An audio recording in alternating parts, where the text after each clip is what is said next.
So welcome back to the Mountain Peak Clean podcast. This is our third podcast and I have a very special guest with you. We're changing it up and it's not an employee. I'm going to introduce myself first. I'm Ashley. I'm the host of the Mountain Peak Clean podcast, and I started this podcast to mostly have some fun, a little bit of education. I think this one might be a lot of education. And just to share with the world what it's like to work in this industry in a small town in the Canadian Rockies. And our guest today is Brittany. We met through my company because she hired me. I think you were my third client. Oh, really? Yeah. You're my third official, client. I'm on the books client. And I remember you specifically because we just emailed back and forth. And you lived in the middle of nowhere.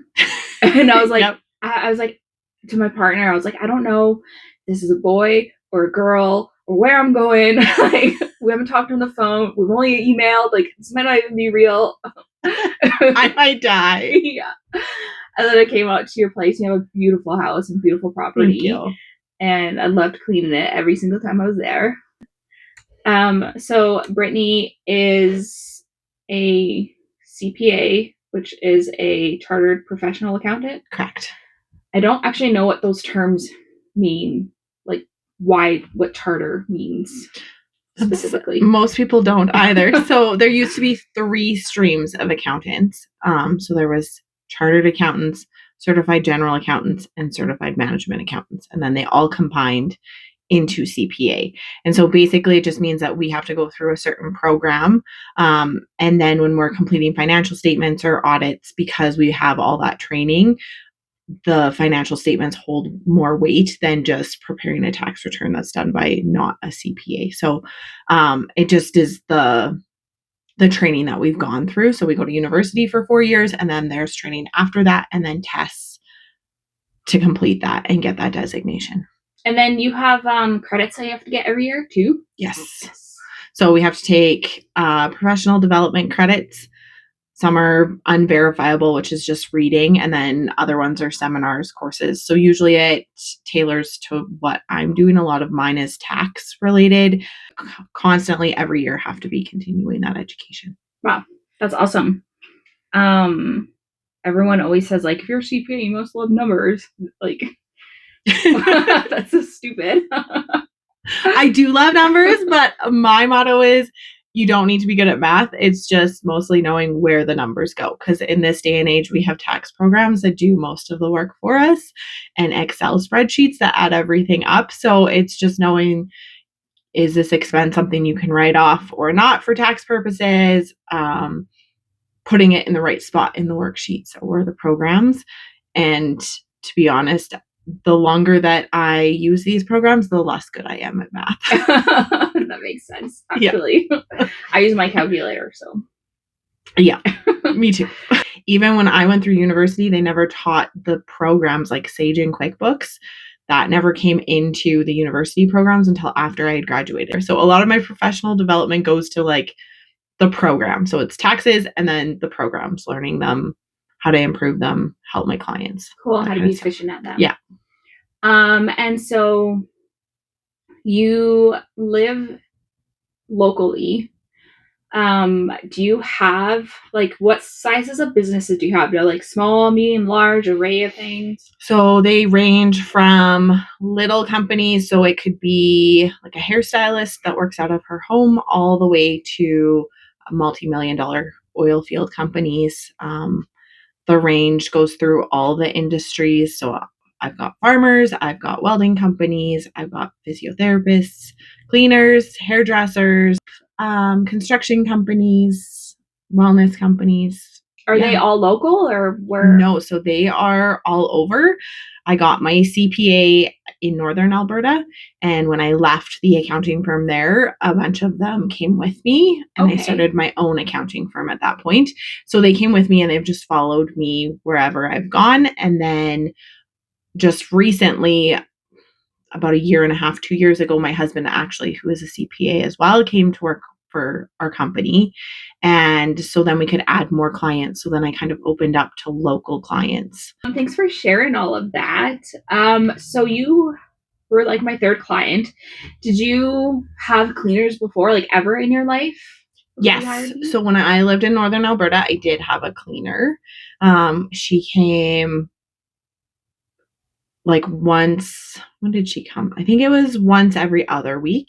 And she would just kind of clean wherever we needed her. So she was like our neighbor's cleaner. And then we got her to start cleaning because we had done a bunch of renovations. And so she did like a deep clean after the renovations. Mm-hmm. And then for us, it was more just she would do like a routine clean for our neighbors who were two very busy working parents and had two kids in hockey. It might be like changing the sheets, folding the laundry. She just kind of helped wherever. So I would say she was a cleaner, but she was also just kind of filling in wherever the need was. Mm-hmm. And so that was like my first experience, and she was a really good cleaner. Her rates were really good. I think she did it just because she loved it. She was like retired and just needed something to fill her time. And and then we didn't have anybody until you. And you were like a late night find of me deciding that I needed help because my husband was working. He would leave at 5 o'clock in the morning and he would come home at 6 o'clock at night. And I was still trying to run my accounting business like full time, but I had two little kids at home. And so just adding cleaning on top of that, something had to give. And so I just randomly found you and I was like, I will pay you whatever. Just please come and help me. That's awesome. And I love the idea of your other cleaner just like getting in, like, I don't know if she had a set schedule in her head or that you guys had previously discussed. She would just come in and be like, okay, I'm going to do all this stuff. That's cool. I like that. So she would come in and like, I never made the bed on the days she cleaned, and we would come home and the bed was made. Like she just would like make her bed and kind of go through wherever the need was. And for our neighbors, that was usually laundry and dishes. And so she would spend her like 4 hours there doing laundry and dishes and maybe not so much of the cleaning part, but that's what they needed. So she was kind of, I would say, like a cleaner / house manager. Yeah. Of like, she just filled the need wherever. Yeah, that's cool. Yeah. I like that. There's so many different types of cleaners out there that whatever they offer can be different from like the next one that, oh no, what is that? Back where we were. Okay, so you had cleaners in Northern Alberta, and then you had us as a cleaner. And then have you found anyone since? No. So you're a CPA. Yes. And your husband's a CPA. And then what do you do outside of that for work, for fun? For fun. Well, right now we raise our children. And they play hockey and do martial arts. So 4 days of the week, we just take care of them basically after school. So yes, right now is a lot of work and kids, but we do like to get out. I have my family farm is about an hour away from where we live. And so we like to get out there and help out with the cows, ride horses, farm stuff. And that's my goal kind of going into 2026 is to bring back more farm stuff because that's kind of where my happy place is. Rewinding back to grade 12, I always wanted to farm. And my dad said, putting all your eggs in one basket for one sale a year when the market determines what you get paid for is very stressful. So go to school and do something that's a little more consistent. So I went in as a marketing major and quickly found out that in hard times, the first person to go in companies is the marketing manager. And I really enjoyed the accounting classes. So then I switched. And so never looked back, went straight through university, started working at an accounting firm, got my CPA. And then just over the years, the farming side of things has been there in that I've got some cows at my parents' house, but never really like actively. But as my parents get older, and my son gets older and wants to be more involved in it, it's something that's on my list of like being more involved in the decisions that are made about the farm and just working with the cattle and stuff. So that's my 2026 goal is to be more involved in the farm and ride horses more often. So that's kind of my that will be my fun. But up until now, it's just been kids and work. Which is still fun. Yes, I enjoy work. And then, so are you going to get more animals at your place? So right now we have 14 heifers. So the way that it works is my dad brings the heifers to our place to graze for a while, and then he brings them back to his house to calve. So he has all the like calving facilities and stuff that we don't have. So it's just easier to do that for now. So eventually we're slowly like growing the farming side of things. My son really wants chickens. We shall see. Told him that he has to keep our house clean before we have another house to clean. Oh, that's cute. So yeah, he's like really on to chickens. We've been watching lots of YouTube videos on chickens. So yes, eventually we will have like more animals that are there all the time. But right now we just have the pockets where we have cattle. Thanks for sharing that. Yeah, no worries. Yeah, farming, busy run, like farming, business, kids, like you have a busy life. And then you like do stuff with me too. With my only friend. That's okay. We're good friends. We're good people. So yep. I'm glad we found each other. Okay, so now we'll jump into our first Reddit story. This is called How Much is Fair? Livingston 052822. It's in the subreddit housekeeping. Okay. So I have had a client for over 2 years now. Lives out of town. So she's already having to drive there. Details are 5-bedroom, 3.5 bath. This part's confusing. I don't know if it's a typo, but she says it's 3,264 square feet and then a 9,583 square foot loft. That doesn't make any sense. Mean 900. Yeah. Yeah. Maybe. Okay. Yeah. Who knows? So like 3,000 square feet plus 900 square foot loft. Yeah. Okay. Something can't be bigger than the basement or like than the foundation. Right. I'm a weekly for this client, but I find myself with the Tuesday cleaning day blues on the last week's Wednesday. So basically, I'm getting anxiety leading up to the next Tuesday. It is overwhelming to the point where I don't know if I should put in my 2 weeks or not. This client even requests all laundry and bedding washed and put away. Sheets are replaced after washing. I have talked to them about duties. The things they have offered is sheets every 2 weeks. Even still, the cleaning lasts 6 to 8 hours. After I'm finished, I'm beat to pulp the rest of the week. That's even being on task, focused, and thorough. I love my skills with cleaning. I work swiftly and accurate. There's no way to cut down the hours and it total out fair pay. Whatever. How much would you charge for this type of home? I'm starting to feel like hell and lowballed. I'm on flat rate for this house and I'm starting to get pissed every time I enter their home. The flat rate was a deal for her children before her children started growing and potty trained. I clean up their toys, pee accidents, organize, and do all the fancy. Let's not get into all the sand and what scattered and all the sand that was scattered everywhere Tuesday. It's a full house. They do have company in from a different country pretty frequently. They stay for a couple months. So when I show up, the house is even worse. I understand that this is my job, but out of all of my clients, this one I hate the most because I feel ripped off. We get along great. They are nice people, but I am tired. I still haven't had the courage to ask for a raise. I find myself crying sometimes in their laundry room. It's a beautiful large home. So I have places I can take a moment and hide for a few seconds. I don't know what to do. So I'm turning to you. Wow. This person is very overwhelmed, especially if they're crying at their client's house. But to be at a client's house, that's just a routine clean every week for 8 hours is insane. Yes. That's like, yeah, that's crazy. Does she say how much the flat rate is? Or... We'll get into it in the comments. You're not going to like it. Okay. Yeah, and then like, 6 to 8 hours. That's a long. Yeah, so she's cleaning up the clutter as like she's doing the daily chores that they probably left all week for her, and then she's doing the actual cleaning. Yeah. Too, which is insane.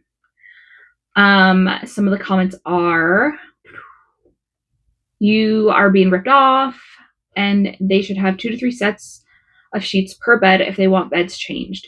You shouldn't have to wait for laundry to finish the task, which I love. I actually got another set of bed sheets so I can make my bed and do my laundry, and my bed's done, and I don't have to like worry about that. And now my laundry is just what I have to worry about, and it's then the best you have thing to ever. fold that laundry. I don't mind it. I don't mind. I love like having my bed done. I have 2 sets too. Yeah, One of my former hairdressers was like, we use 1 set of sheets, and when it wears out, we buy another one because you wash it and you put it back on the bed, and I don't have to store anything. She's like very minimalist. And so for her, that's what worked. Was in the morning, she would just like take them off, put them in the laundry, and then make the bed again. And so I did that for years, and it was okay. But then also like, if your bed gets messy, I think that's probably what ended up happening, is like sometimes your bed gets messy and things get on it, and you have to like strip it, and then you're like, we're like putting towels down to fucking soak up blood and shit, and then sleeping on top of those while the stuff's in the wash. So yes, I'm happy that I got them, but some people who do that won't actually do their laundry and put it back on the bed until they're like going to bed at 12 a.m. That is the worst. Like you're like, maybe that. I just won't sleep tonight. Yeah. I don't want to make this. Yeah, sleep on the couch. Yep. That's funny. I do like my 2 bed sheets. That's fair. Okay, so you should make closer to $50 an hour. Once a kid can walk, they add to the mess of the house, and usually down low where you're bending over and having to clean up after them. The price of everything has gone up. Raise their rate. And honestly, this house sounds like it might need 2 cleans a week, or take someone with you. Yep. Or like leaning forward, waiting for the number. I want to do it now. Okay. I'm ready. Okay. So somebody in the comments said, I would pay $300 a week for that service. I'm not a cleaner, but a consumer. $300 a week for an 6 to 8 hour clean plus laundry and daily tasks. Right. And the person who wrote the OP, she says, what state do you live in? I'm paid half of that. So she's making $150 a week. $150 for that day. She might have other cleans that week. Right. $150 for 8 hours. Okay. That's not very much. No. And like, who knows what her expenses are? But even before her expenses and before taxes, I did the math on my calculator. Okay. And it was just over $18. It was like $18.25 an hour. Right. To do that. Thanks. Yes. You could clean 2 smaller houses in that time and make more money. Tell them you are charging an hourly rate. $50 is fair, but if they decline, then say you can't serve them anymore. That's ridiculous. You're literally working for free at this point. I'm sure if they get a new cleaner, they're going to end up paying them more than what they pay you. Yeah, so $18 an hour. But if you're the cleaner and you have expenses over top of that, like I can't. Like you're making like $7 an hour. But even if you are the cleaner and let's say they provide all the supplies, so your expenses are like you driving there, you're still, the amount of effort and emotional toll that it's taking, is it worth it? And what I see is that when it first started, it probably was not 6 to 8 hours. But there were these life changes that happened. Their kids getting older, people coming to stay. And so in the accounting world, that usually is like when we'll have a conversation of like, your business has doubled. There's double the stuff is going to cost more or whatever. There's like a change. So for her to go and say, there's been these changes. I'm now not just a cleaner. I'm kind of a house manager and a cleaner. And so maybe splitting it into 2 days and saying one day I'm the house manager doing the laundry, doing this. The other day I'm the cleaner doing a routine clean. Might split her days so she doesn't hate her life so much on those days and take away that like fear of Tuesdays coming. But I also think that there's just been so many changes that have been overlooked, and her role has expanded without her saying anything. So that's probably something just in general. Like if you sign up for a job and it's these are the details of the job and then they change, that is the point in time where you have to re-look at what you're charging and is it still worth it, and have that conversation with them, because it's always harder to have that conversation if like 3 years have gone by, but also stuff is getting more expensive. So I would think that generally everything is going up, the cost of everything, your rates will slowly go up too. So 2 things. She splits her day into 2. Does she get paid for both those days, or is it still $150 that week? I would say that she would have to renegotiate. I started out being a cleaner for a house that had 2 people and small kids, and it took X amount of hours. Now I'm doing this and I'm doing more, and there's more people in the house, and I'm at this amount, barely getting it done. So I need to split into 2 days and take on like different roles. Like I'm redeveloping the entire role, and you can even use it as an excuse of like, I'm just redeveloping my pricing plans. This is where we were when I first started out. That's not the business plan that I have now. This is where we're going to end up. At the end of the day, they could say no. But emotional stress wise, it might be the best decision that happens. And they could probably fill it with smaller cleans, like somebody said. Yeah, I love that. So split it into 2 days, have a flat rate for this day, have a flat rate for this day. Or do hourly, but don't do $30 an hour. Do your $50. Yes. And that's based on the current, like, what are the responsibilities? Have them written down in a contract. Here's what I signed up for. Here's the contract that I agreed to. Now we've had a change again.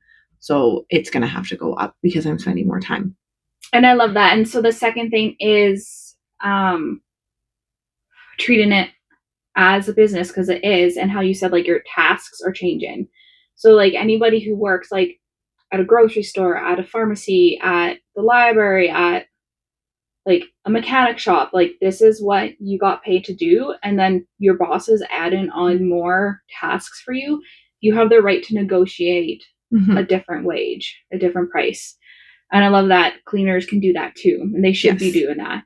There's nothing worse than someone just being like, can you add this? Can you add this? Can you add this? And since cleaners are people pleasers, like almost all of them, they will just say yes until it gets to this point where you were there for 4 hours and now you're there for 8 and you're doing all these free things. And I do think that there's because she said that they're really nice people. Which signals to me that there's this like guilt of going. However, one of my favorite sayings is business and personal is personal. And there has to be a separation in it of like, you need to take care of yourself in the business.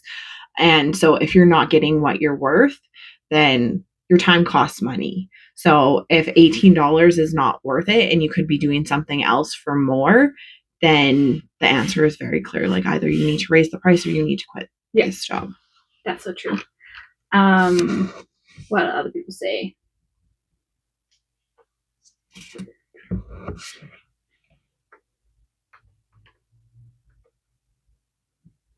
So the OP also says, I've asked questions about their previous house cleaner. They said she'd do it in about 5 hours. Well, it's been 2.5 years for me there. When she had started their home, there was nothing at all in it. That would have taken me 3 hours back then. Now it takes me way too many hours.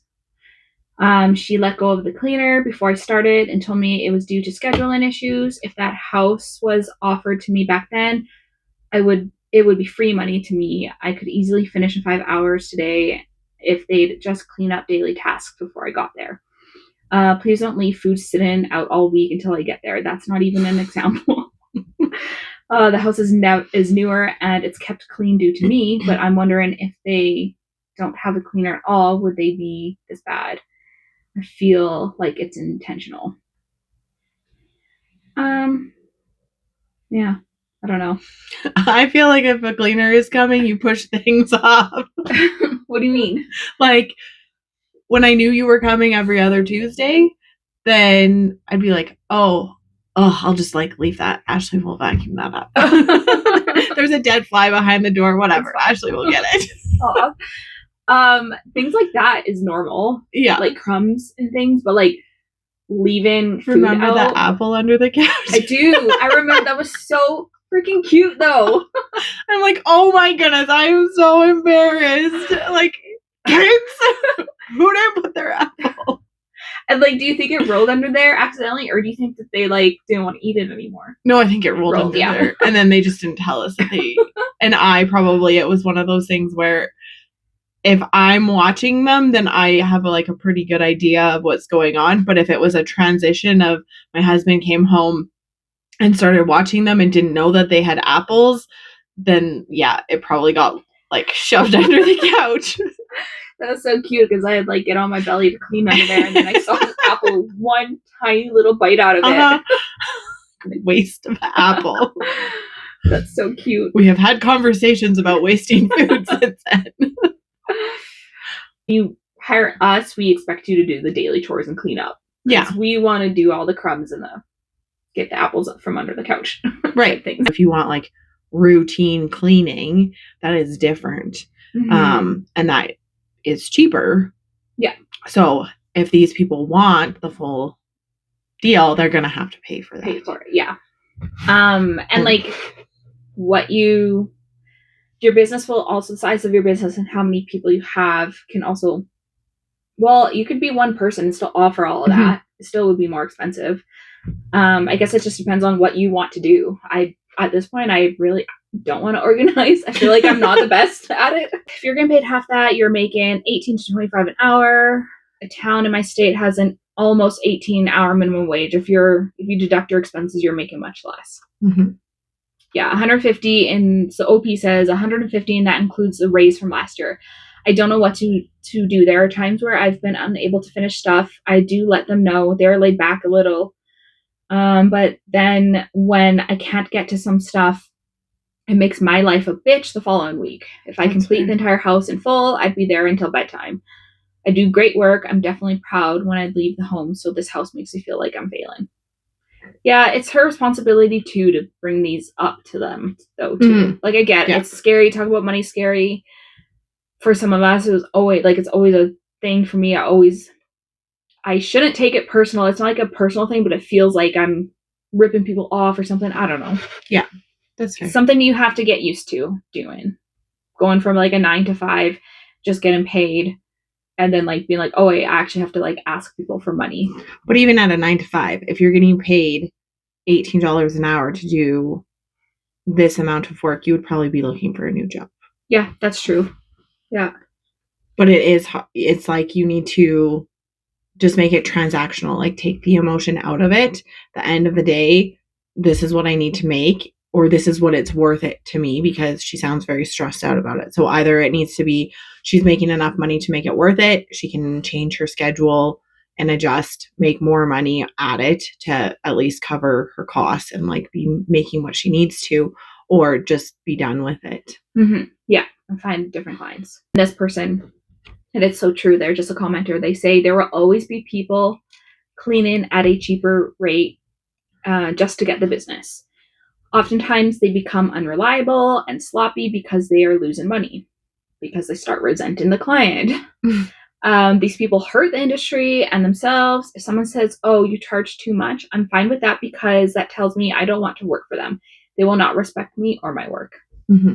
And some people just say you charge too much because they just can't afford it. And like, to me, I'd rather have that than, man, the amount of people that just ghost you. Like, it's like insane. And it's all generations. This one is need help desperately. It's also from the subreddit Housekeeping. They have luxury vinyl planking, and the question is, I'm ashamed to admit I clean houses and I don't know how to figure this out. We just moved into a new apartment yesterday, and my daughter got a hold of Dawn Power Wash spray and tried it out on this lovely floor. How do I remove the spots? Vinegar is not working. So Dawn Power Wash has alcohol in it. Oh, does it? Yes. So that's why it works so good? Yes. But that's why it also wrecks your floor. So the alcohol in Dawn Power Wash more than likely stripped the coat in or stained and discolored the wood or material. I don't know of an easy fix by any means, either as a house cleaner, because we don't fix flooring. We just clean it or ruin it in this instance. That's funny. Yeah. Your idea. Pull it off, replace it. But flooring is easy to get. It's like everywhere in every house. Yeah. There's usually like extras left over. Yeah, that's you true. Look in the utility room or something. Yeah. There might be. I just did a move out clean on an apartment that's relatively new, and they had their extra flooring was on top of their kitchen cabinets. I mean, it works. Yeah. And this is a cleaning business owner. She left in the comments like, "Oh, scary. I didn't even know it had alcohol in it. I only use it on stainless steel and cooktop grills. But the thought of overspray ruining someone's granite marble, I'll be doing a quick dry wipe because I let that stuff sit for a long time." So if you're a cleaning business owner, you should be reading the stuff before you put on shit. Yep. Yes, this one is in our housekeeping. Brain rot broadcast. So they say to the client and the cleaners that read this. Dun, dun, dun. So cleaning is a luxury service. Yep, luxury. Same as getting your nails done, your hair done, spa days, or that dinner out where you dropped $150 and tip your server without even thinking twice. Nobody argues those are expensive. Nobody argues those are expensive because you know you're paying for a service and an experience. So why is cleaning treated any different? Just because it's dirty work. I saw someone comment that cleaning, this is funny. Cleaning is what people do when they can't do anything else. Oh my gosh, that's so funny. It's the lowest of the low and they should be paid accordingly. Whoa, man. Just mad because he can't clean. Like, excuse me? That's ignorance. Running a successful cleaning business isn't just showing up with a mop. It's scheduling, customer service, dealing with supplies, marketing yourself, quoting jobs, handling payments, insurance, taxes, admin, and actually doing the physical work. It's multiple jobs rolled into one. And pricing, it's a sliding scale. Rates reflect skill, experience, insurance, professionalism, consistency, and the peace of mind you're getting. If you just want an extra set of hands and don't care about quality, sure, you can find someone at $15 an hour, but don't expect professional level results if you're not willing to pay professional level prices. And for the classic, it's more than I make an hour argument. Okay, and this is your job. It's, okay, and this isn't your job. It's a luxury service. People hire cleaners because it gives them back time, energy, peace of mind. People who can afford it don't want to do it themselves. That's the point. If you don't value our work, clean it yourself. If you're senior or disabled, there are programs, family, friends, helpers, and even cleaning businesses offer lower rates for those in need. But regular, ongoing house cleaning, that's a paid luxury service, and like any other luxury, you get what you pay for. Know your worth, charge your worth, and stop apologizing for it. Edit to add. I set my own prices. I do not expect to receive a tip. If one is given, of course, it is appreciated, however, never expected. Phew. The person's pissed. She probably had someone just like bitch at her for her prices. Probably. Which is annoying because, like, once again, just go somewhere else. Like, I don't ever go to some place. I've never gone to some place and like bitch to their faces about what something cost.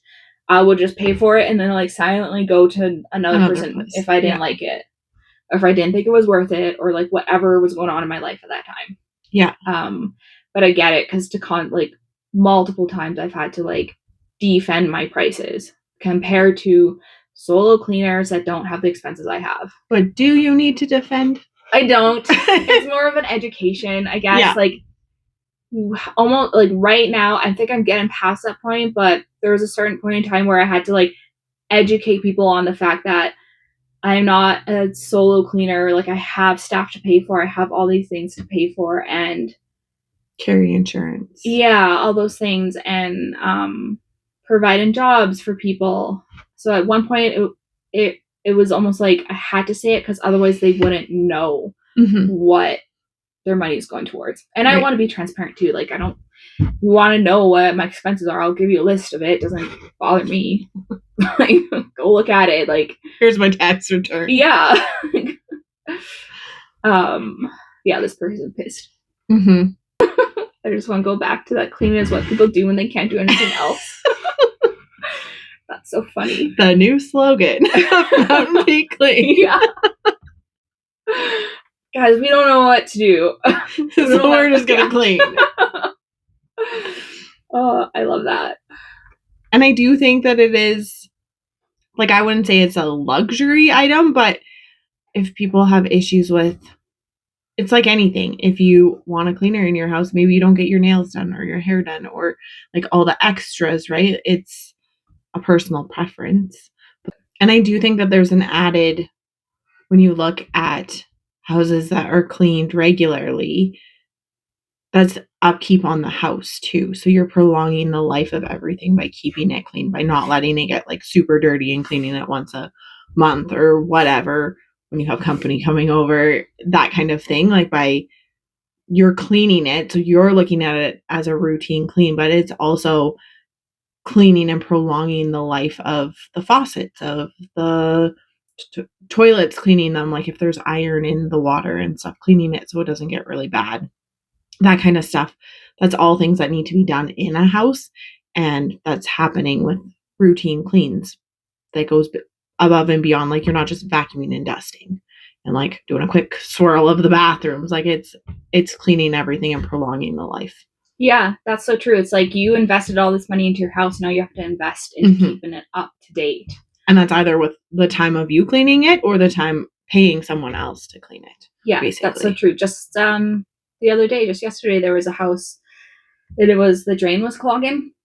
So I unscrewed it and I picked out all this hair, but then there was like something else stuck in there.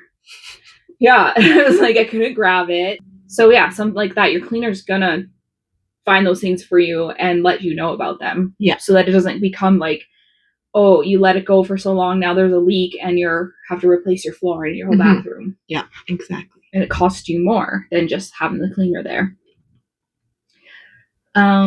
This person says, I'm incredibly grateful for our weekly cleaner and that she's willing to do the work I don't want to do.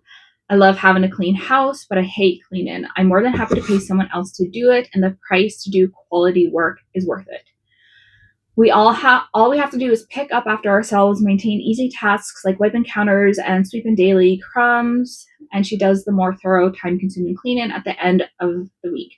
In 3 hours, she gets through our 4-bedroom, 2-bath house, which would have taken me 6 to 8 hours with a lot of breaks in between. Cleaning is not something everyone can do the way a professional cleaner can do. I know we probably won't have, she says her name, forever, as I'm sure no one wants or can do this job forever, but I hope a generous tip every other week helps keep her as long as possible. I appreciate you for what you do, and I'm glad that you know your worth. Yeah, nobody can do this job forever. Like, this is a hard on your body job. That's why I like having staff too, because then like we all help each other. Yeah. Do I want to do this forever? Probably. Can't do anything else.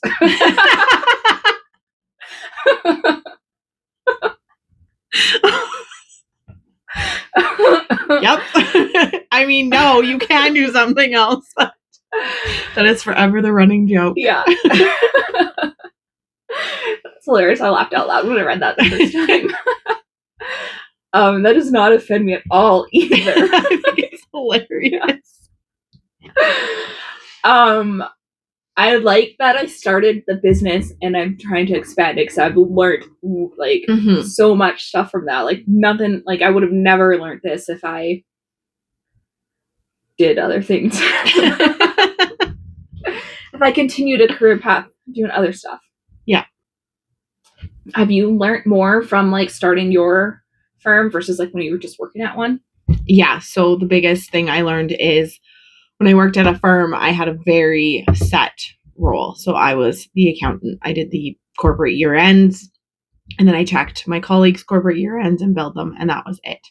But when you become a firm owner, you are the secretary, you are the bookkeeper, you are the accountant, you are the CEO, the CFO, the everything. And so my biggest switch was like I had to give myself extra time because I knew how long it would take me to get a year end done, but I didn't anticipate like the secretarial duties of putting the year end binder together and billing it and contacting the client and all of that stuff. And so there was a lot of frustration of I should be more efficient, but then it kind of dawned on me one day of like I have 8 more hats on my head now than I had back then. So yeah, it definitely is a different way of looking at it than just working on it and then walking away from it.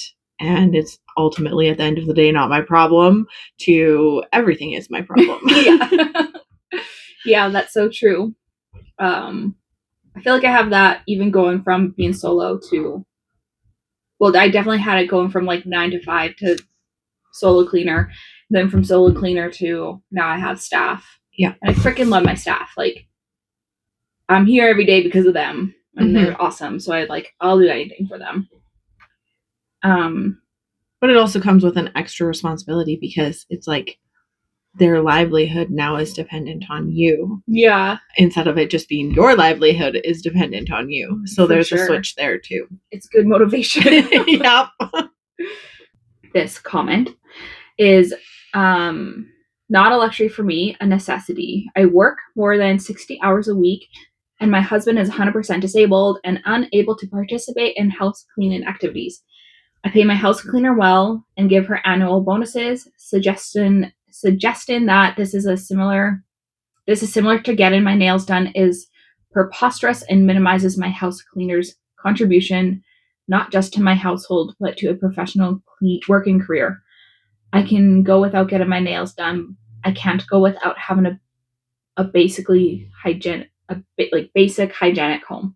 It minimizes my house cleaner's contribution, not to just my household, but to professional working career. It's not fluff work. Frankly, I'm getting tired of the tipping culture. I can't even go through the drive-thru at a fast food restaurant without getting a request to round up or donate to tip jars that are put out for 3-minute exchange at a coffee bar. How about everybody charge a fair wage and pay a fair wage, and we don't have to worry about the extras? So this person sees it differently, and that it's not like getting your nails done or your hair done. She sees it as a need. I see it as both. Yeah. I see it as both. It's something, well, is it something extra? Because you do need to clean your house. You do. And in that case, she needs outside help because her husband can't help and she works so much. Yes. What does she say? Suggesting this is similar to getting my nails done is preposterous and minimizes my house cleaner's contribution. I like her. But also because she doesn't think that you can't do anything else. Yeah. I think that it is a necessity to have a clean house, like the basic hygienic. So if you can't do that, having outside help, as far as like the price goes, when people try to like put the price down to be unfair for a company to be able to pay their employees fairly, then the question becomes, is there other things in their life that they could, like, is getting your nails done a necessity? Maybe for some people for mental health it is, or for self-care or whatever. That's true. It could be. But then maybe they can't afford a cleaner and that's the decision that they make. So it's just like a opportunity cost would be the like economic term for it, of like there's this or this, and if you make this choice then you can't make this choice. And it's true. What's important or what are your priorities. Yeah, you said it before, it's your preferences too. So like I see a clean house as a need, and other people see getting their nails done as a need, or the hair done. Like they need that. They cannot survive without that, or like whatever. Yeah. So yeah. And every situation is different, obviously, like with this person who like they need it and she works a lot, Mm-hmm. there's might not be any other options and she's willing to pay the price. So she's probably not going to get her nails done, but maybe she is. Who knows? And she makes millions. Yeah. She works 60 hours a week. So gotta make some money. OP said, I get this 100%, which is why I touch briefly on those who need it due to disability, age, or whatever reason. My client, like you, is not whom this post is referring to. A client like you. Even though this post is more of a for the cleaners in an unsent letter type of style, is more so directed towards those who make comments such as the one I wrote about. Those who think we are lesser people because we clean toilets and apparently do not need a brain to do so. That work. A monkey could do it. As for tipping, never expected. I set my rates and do not expect anything above that. I touch on tipping in the sense that it's an added expense many people don't blink twice at during their fun nights out. Then we'll try to nickel and dime for their cleaner. Mm-hmm. Those are all pretty good Reddit stories. Mm-hmm. Mostly about price and what's fair. And I know that those are all over the world. Like who knows where they are. So I know like your price, what you're going to charge depends on where you are. Right. So we're just going to go into asking Brittany a couple of questions about the about pricing here in the Crow's Nest Pass and what I've come up against. Maybe just simple, like basic questions. But also some things I am actually interested about. Okay. So because I've had such pushback from people about pricing, I'd always second guess myself, like, should I be charging for this? Should I be charging for that? Like, and people just say like the weirdest things, but one of them is, should cleaners be charging for their time driving to the cleans?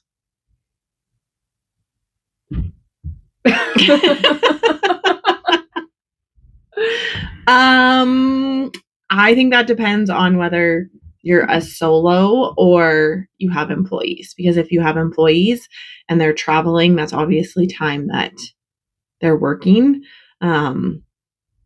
If you're solo, it's kind of like up to you if you want to be charging. Or you can work it into like a travel charge that I guess is essentially like your kilometer rate is higher to cover the cost of the vehicle, but also the travel charge. But when you have employees, I do know I have a couple of clients in different industries. They have like a travel charge. So because you're not actively working, it's a lower rate. Mm-hmm. And then you have like the cleaning charge or the like oil rig rate or whatever. And so they'll have like a travel charge that they charge per hour per employee for it. And then they'll have their regular rates if they're doing it by the hour. But I do think that especially when you have an employee that you have to pay, then you have to pay them for the time that they're there. Because their day kind of starts when they come pick up their stuff and then travel. It might be a little different if they live like halfway there and they're traveling from a different point.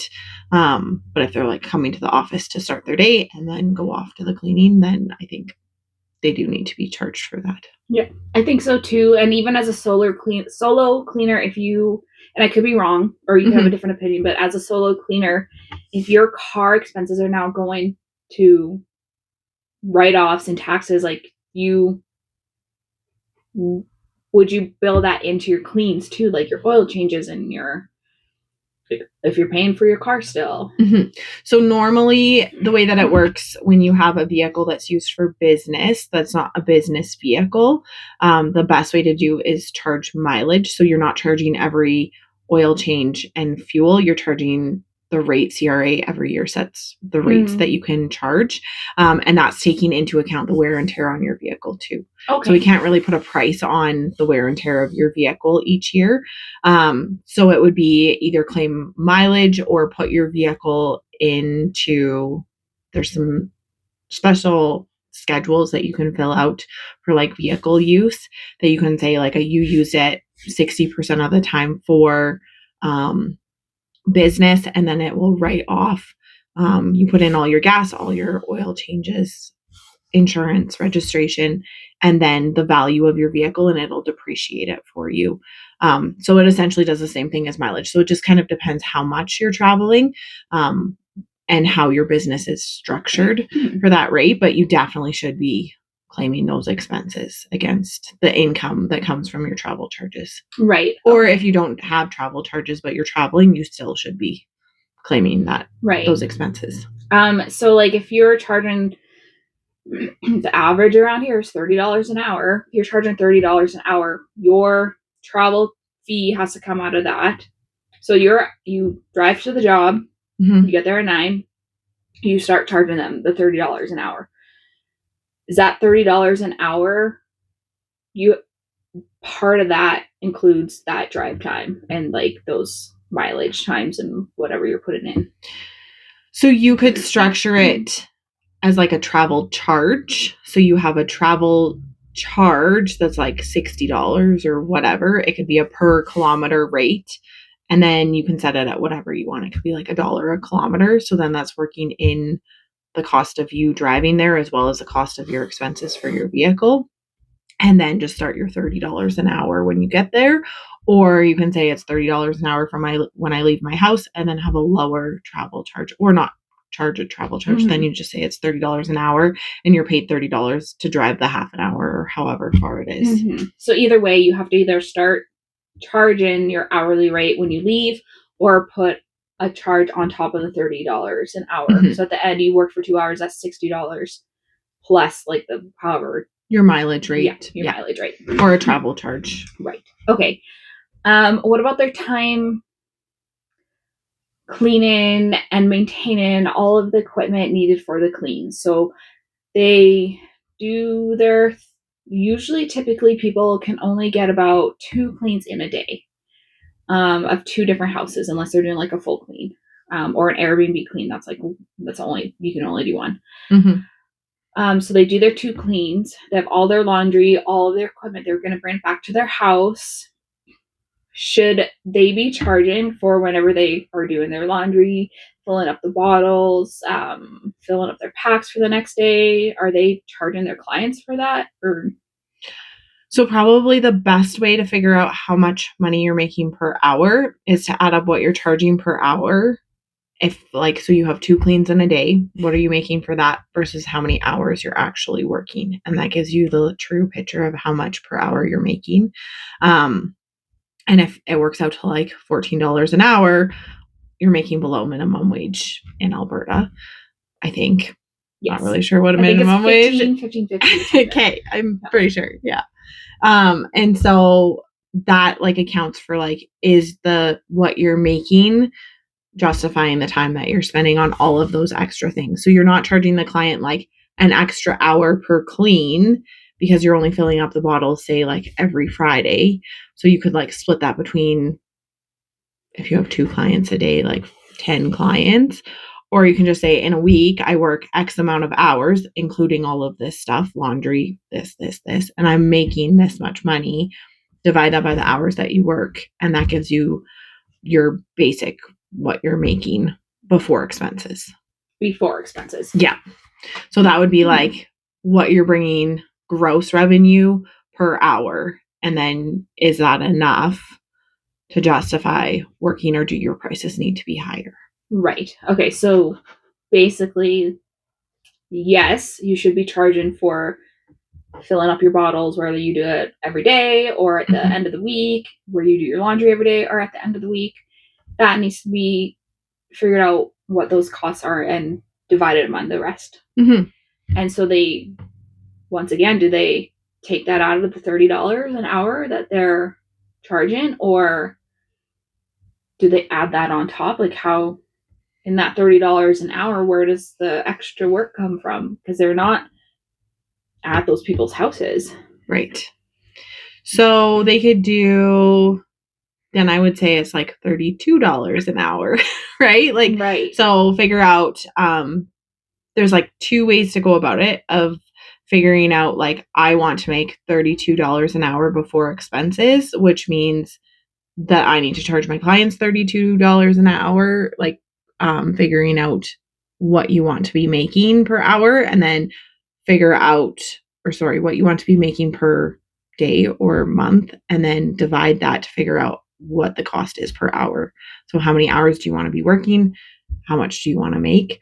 Or you can like cost it out individually. I know that there's $30 seems to be like the number that's thrown out for cleaners. I like the package deals more when I'm dealing with clients. Like an hourly thing is great in a way because then you're getting paid for the work that you're putting in. But at the same time, as cleaners are maintaining those houses, it should take them less time. So then on the front end, you're probably doing more work, but after it's taking you less time to do the work and you're making a little bit more per hour. So it depends how the client structures their business. Right. And it's much easier if it's just you and you don't have employees and all of the extra stuff to figure into that as well. Then you can decide, like, if you're filling your bottles and it doesn't something you like to do and you're like, I'm good with $30 an hour, then great, if that's covering your expenses. But if you're feeling like it's not enough, then I would suggest doing a time audit of like, how much time are you spending on your business? How many hours are you working versus how much money you're bringing in and what that actually equals out per hour. Right. That's a good answers for those.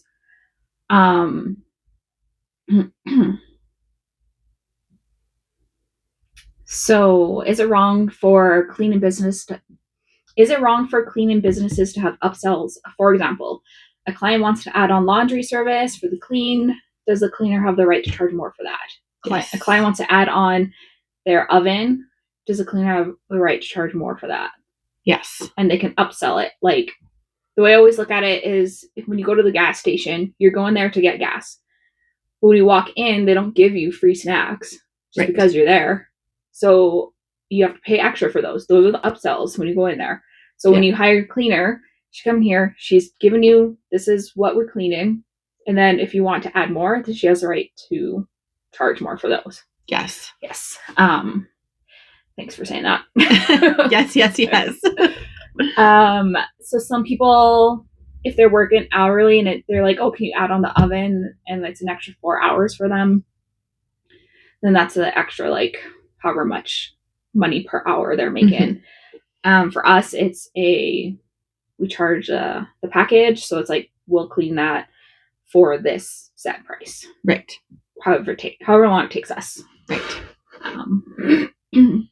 Should cleaners be charging for their supplies? It depends on their pricing structure. So if you're charging by the hour, then I would say one way to do it would be like a supply charge that you could add on, and then you bring all of your stuff. I know some cleaners just use what's at the houses, and then they wouldn't need to charge a supply charge. Or if you do the packages, then I would assume that you've got that supply charge in the package price. Okay. Yeah. So if you're charging $30 an hour, and now you have your supplies, because you're a cleaner who brings your own supplies because you want to make sure you have everything that you're going to need to clean the house, and nobody's put bleach in a Windex bottle, right? Right. $30 an hour, you're there for 2 hours, it's $90 or $60. That's some creative accounting. $60. So out of that $30 comes my supplies, or do I add the supplies on top of the $30 an hour? I would probably. I'm trying to decide how I want to. We're going to edit that out because I'm trying to basically say, when you itemize things, people, because mostly it's cleaners watching this, so I can say this, when you itemize things and put more detail in, people start to question things more. So if you're going to add a supply charge, I would say I charge $35 an hour. And then your supply charge is just in that. If you're like, I'm comfortable making $30 an hour, but I have all these supplies and extra time and whatever, so it's $35 an hour. If you start breaking down like $30 an hour and a supply charge of $20 an hour, then you might run into people being like, well, you don't use that much product at my house, or you don't, you know what I mean? Like they can't supply it for you. I can supply it for cheaper, or, you know, like you have all of these supplies, but you're only using a quarter of them at my house. So why am I paying $20? Right. So I would just say roll that number up into your hourly rate. Okay. Yeah. The less people can question it, the better. So someone cleaning a house for $30 an hour averages 3 hours. So I think that's a good average. I don't know. Well, I've heard some people say like they're cleaners at their house for like 8 hours and they do what I do too. I don't know. I don't know what other cleaners offer, and I don't care. I've never like been worried about them. I have like enough shit to worry about on my own. But this is just me doing the average, probably about a little bit of what we do. Like our average is about 2.5 hours. Someone's cleaning a house for $30 an hour. Their average is 3 hours, so 10 times a week. So that's $90 a week before expenses. Is that sustainable? It depends. So there is no right or wrong answer, because it depends on family situation and expenses that they incur and the reason why they're cleaning. Yeah, like if they're trying to make a business and support their family full time, probably not. If they just are bored and want something to do and they like to clean, or they don't have anything else to do, or like they've gone through all the other careers, then it might be enough. So it really is a personal choice on what they can clean. And there comes a point where, like, yes, you can charge really cheap. You're probably going to get lots of customers at the beginning, and then you're either going to not be doing a great job and you're going to lose customers, or you're going to be doing way more than you should and you're worth more and you're going to need to increase your price or hire more people to make sure that your supply and demand is matching. So yeah, there's no right or wrong answer because it's dependent on so many things. How you live. Yeah. I think for a career cleaner, I would probably know whether you're solo or a business. I feel like that's not enough before expenses too. But I don't think so. And when I say career cleaners, I'm saying like they have like the insurance and the licensing, like. And I guess that's one of the biggest differences is if you're just someone who, like my cleaner in Northern Alberta, she just did it on the side. She lived in the town we lived in. She used our supplies. She just came over and cleaned. That's a totally different situation than someone who's carrying insurance and licensing and investing in training and all of that stuff. Right. Okay, so then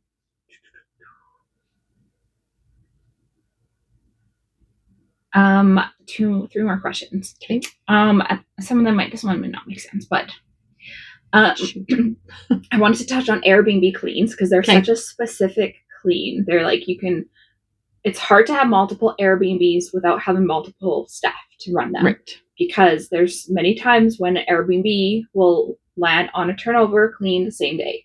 And you can only clean it between usually 11 and 3 or 10 and 4. Like those are the only hours. So 10 to 4, you might be able to get the 2 cleans in. Depends on how big the Airbnb is or how bad it is, because sometimes size doesn't matter. So I wanted to touch on this because a lot of people are paying anywhere in this town between $70 and $60, or like maybe like $280 on the big houses. Right. So the average clean is about 3 hours. You're only cleaning maybe one a day, making anywhere between, I think the average is like 70 to 160 per clean. Once again, is that sustainable? So $70 for 3 hours. Yeah. No. Yes. Because you never know what you're walking into. There's people who pay like $120 to their cleaner. For 3 hours. Yep. To clean an Airbnb. Yep. Interesting. How is that sustainable? It's not. It drives me crazy because I'm like, okay, yeah, I can do it. And I'm like, actually, I can't. It doesn't make any sense. But I guess it also depends on how clean they want it. Because I assume that if they're only making that like $70, they're maybe skipping over things that look clean that aren't. Or like, yeah, I don't know. And like I said, and like what the cleaner is providing is different. It's like whatever they provide, whatever type of clean, standard, whatever they do is going to be different. So maybe they are only providing a $70 clean. Like change the sheets. Yeah. Clean the bathroom. Yeah. Yeah, not like a thorough. No. I don't know. I know my very first client I had when I was Mountain Peak Clean was an Airbnb. And I went over, did the walkthrough with the owners. And like I was shitty at cleaning when I first started too. Like like I was pretty good, but like when I compare from then, I did a house. Okay, 2 stories. I did a house just recently that I had first done when I first started cleaning it, and I did just the kitchen and the living room in 8 hours the first time. And then this time I did almost the whole house. I did all the areas I wanted, like 2 bathrooms, 3 bathrooms, kitchen, living room, laundry room, hallways. It was awesome. Yeah. I did it in like the same amount of time, probably last time. So the first Airbnb that I cleaned was, I don't know, they kept saying like they had a cleaner. She comes in, she cleans, but she doesn't really clean, is what they kept saying. I was like, okay, I don't know what that means. Like, I think it's like changing the sheets. Vacuums the areas you can see. Yeah. And then when I went to go in and clean, it took me 2 days to clean. Oh my goodness. Yeah. That's how dirty it was. So I guess like I did the thorough clean, and she's just somebody who like changes the sheets, sets up the house, and leaves. Yeah. Like cleans up the little like vacuum spots. So I guess it depends on what you provide. I know when we clean Airbnbs, we just clean everything every time. I thank you for that as someone who stays at Airbnbs that are clean and not dirty. Yeah, I don't get it. Yeah, Airbnbs are the worst. But maybe there has to be like a set rate and then a like extra dirty charge. Like if the people have trashed the place, there's a surcharge for you having to clean it because it's obviously going to take you longer. It takes extra. Yeah. I've been trying to work it out with one of our clients to see like what works better, but like we're faster than most people though. So like something that we can do in 2 or 3 hours would take somebody longer to do. Right. So you also like, you'll have to pay for that too. Like, I'm also going to charge you more just because we're better at it. Yeah. Okay. My next question is, should career cleaners be planning some kind of retirement plan? And how would they be able to do that on $900 a week? Yes, they should be planning a retirement plan. Typically,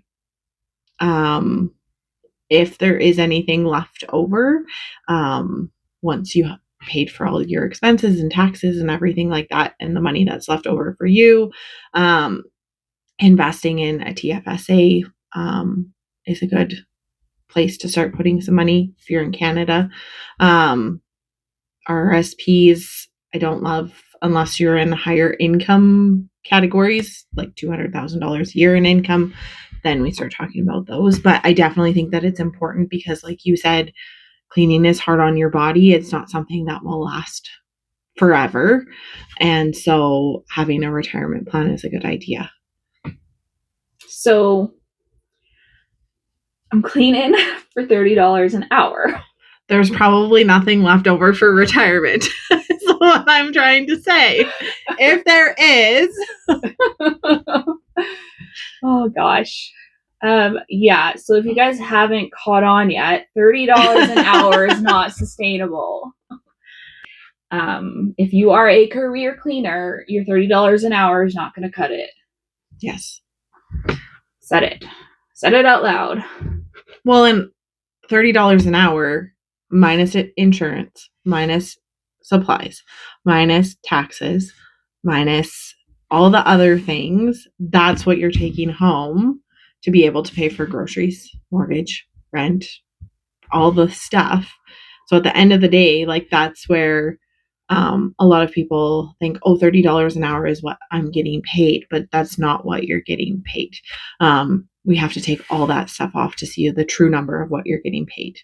And then that's the number of what you have left to pay for life expenses. Yeah. When I first started out, I did my market research to see what people were charging. And it was $30 an hour was the highest one I could find. So like, hey, I'm going to charge $35. But I'm also going to charge $45 an hour for my heavy cleans and $55 an hour for my move in and move out cleans. I'm going to have different tiers of things. Yep. Because I knew that they were more work, more material, and they cost more. So I'm going to make more money off of it because I have to. You're not just getting somebody to come in and clean. Like if somebody's coming in and vacuuming and dusting and whatever, but when, for example, when you came and cleaned and I'd walk upstairs and it's like clean, it's a whole new environment. And so when you like can come in, clean that and be out in like a couple hours and I have a clean space, that's worth a lot. And so it's not just like filling in the blanks of cleaning, it's like a whole experience and like mindset shift to come home to a clean house. Thanks for saying that. That's really nice. That's what we love to hear. Until my children ruined it. Okay, so what if you aren't paying taxes, you don't have insurance, you don't have WCB, you've never bought a license from a municipality, you're solo cleaner, you have no overhead or less overhead than a company. Do you think $900 a week is enough money to live still? What if you're just getting cash? Not even paying taxes. Yeah. Yeah. $900. It depends. Like it depends on your expenses, family situation, on whether you own a home or you have low rent or you live with your parents.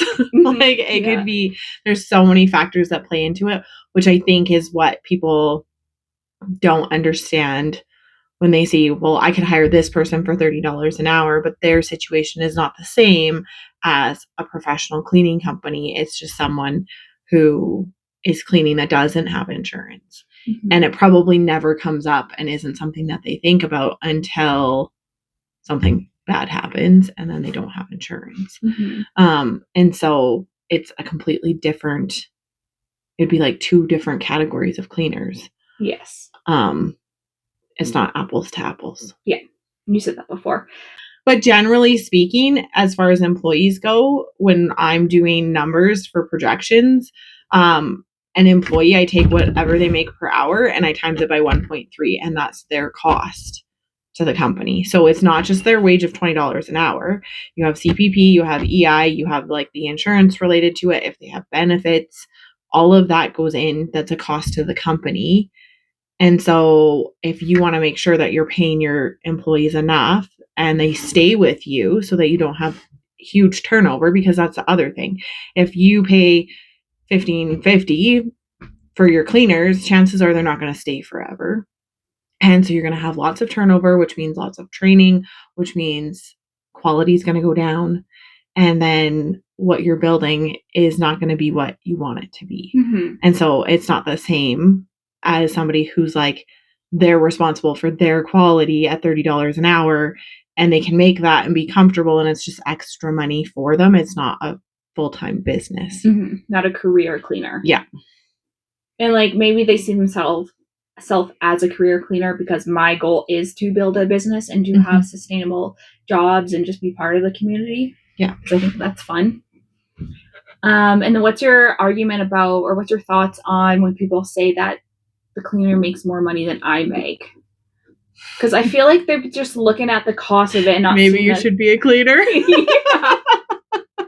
Yeah, no kidding. That's what I say. Job change. I'll teach you how to do your Mountain Peak is hiring. I see that they're probably looking at the price tag per hour and thinking that it's going directly to the company.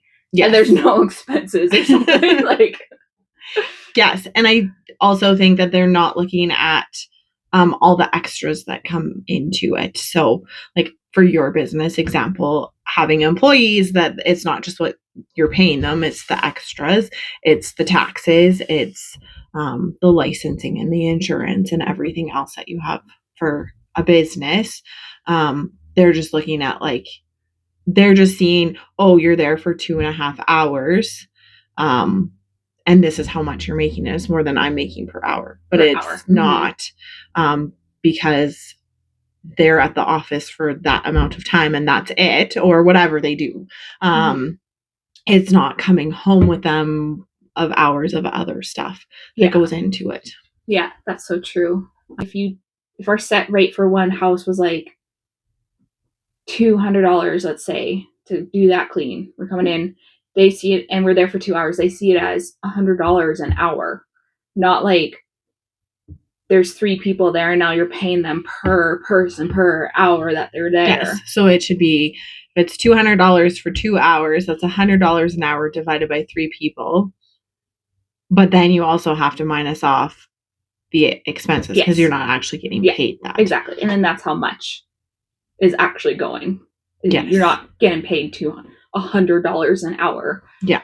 I just really want to make a point that like that $30 an hour you're charging per hour, that's like your vehicle expenses, that's your cleaning expenses, that's your insurance, that's your time not at that house also. So that $30 an hour, taking money off of that goes down. Like you're not making a lot if your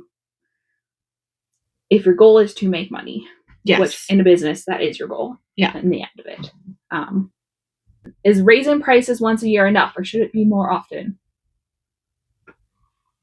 When there's an event change. Yeah. Yeah, like hiring staff. Or they go from 2 kids to 3 kids. Or their elderly parents move in. Or they add animals. Yes. Or they renovate their house. Yeah. You as a cleaner, just because you charge $30 an hour or a set price, if they make changes to the house, you're allowed to ask for more money because it changes how you clean.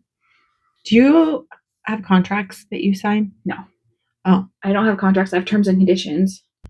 Because that would be one thing of if you're deciding on a price, that everything would say like subject, like this is the price. However, if there's like a change event that affects the amount of cleaning, this price is subject to change. Yeah, I do have that in there. It's like if you ask, so I send a quote, and that's basically the contract is like, we're going to do everything that's in here. And then I do have in my terms and conditions of if you ask for anything beyond what is in the original quote, we have a right to charge more.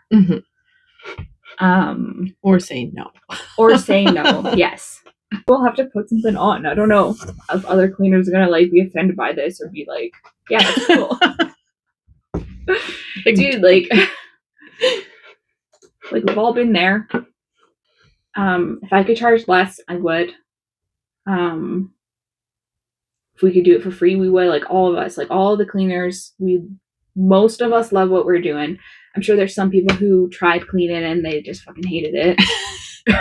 But then there's also, I was thinking about, there's the policies and procedures that take time, but there's also the cleanliness of if you have the claws aren't being disinfected properly and all of that, like as a business, you have policies and procedures to make sure that that is done properly all the time. And if there's just somebody who's cleaning that doesn't have that, you're not guaranteed that that's done. Yeah, exactly. And I spent hours creating standard operating procedures for every single thing that we do. And we literally have I think I counted them. How many are here? I don't even know. I think we have 100. So we have them for my maintenance cleans and then our heavy cleans. Yeah. I don't have them for what I do though. Well, if something ever happens to you, I'll come over and yeah, you actually would be sit beside you while your appendix incision is healing, and I will do all the business stuff. That's so nice. My favorite thing is that my house would be all clean at the same time. Because now I swear, I'm like, clean up your stuff. And so the kids will clean up their stuff and I'll vacuum and I'll turn around and they're taking stuff out. And I'm like, what are you doing? Just clean up there. Well, yeah. And like, you'll have time to clean this section of your house, but not this section of your house. So like, this is clean, this is dirty. And then by the time you have time to clean this section, that section's dirty again. I've decided that I'm sending them like outside or to the shop or downstairs and I'm just going to clean. Just do it. Yeah. Faster. Because otherwise it's just chaos. That's so funny. So yes, we're working on it. Yeah.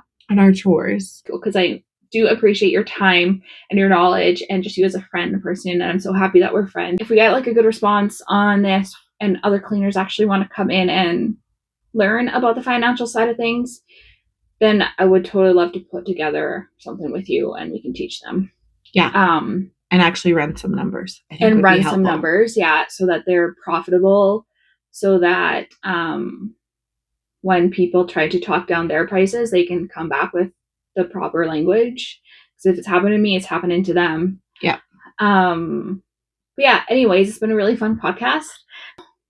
And I'm sure we'll have you on again. Sounds good. Yeah. Your podcast will come out the first week of December, the first Wednesday in December. Okay. Awesome. It'll be on Spotify and on YouTube. And if you like it, comment, follow, share. There's an audience out there for everything. So please be our audience. Anyways, you can say bye however you want or not. Goodbye. Thanks for being here today, and we will see you guys in January.